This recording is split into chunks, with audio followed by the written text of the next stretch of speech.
13.5, human impacts. Humans are putting a strain on the natural world. We can see this because of a growing number of endangered or extinct species. So endangered just means that their population is low.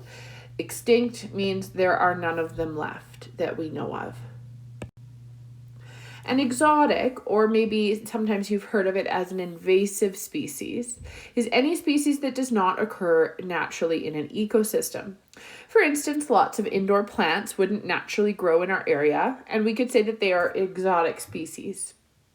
An exotic species can be dangerous to natural environments as they don't have predators here. Their populations can grow rapidly and compete for resources of natural inhabitants. So because they are not from here, they are not part of our food web, nothing eats them.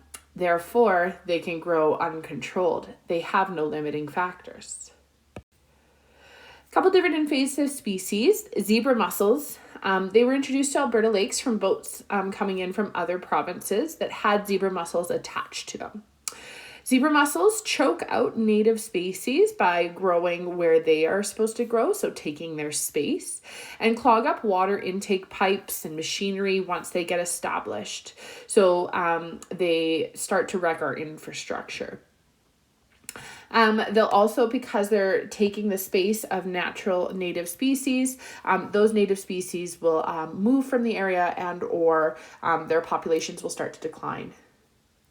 Knapweed is a plant that is an invasive species. Knapweed makes a lot of seeds and gives off a substance that actually interferes with the reproduction of other plants. So it reproduces prolifically lots, and it stunts the reproduction of other plants in its area. Once it grows in an area, once it makes roots, it is very difficult to remove, and it has the ability to take over almost a whole crop. Another invasive species in Canada, specifically in the Great Lakes, is carp. There's bighead carp, Asian carp, grass carp, and black carp that are threatening the Great Lakes. Carp were purposely added to the lakes in the 1950s as a biological control for other species, thinking that they would eat other species that were getting out of control. The problem is they eat a lot and grow to be very large.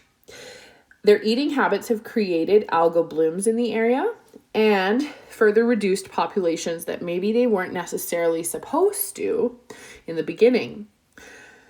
Because they don't have predators, because they grow to be so giant and they are not from here, their populations have ballooned. And because there's so many more of them, they keep eating even more. And they are creating quite a problem with native fish species and the plants in the area. There's some practice in your textbook on page 269, number 1 and 2 could be helpful for this section.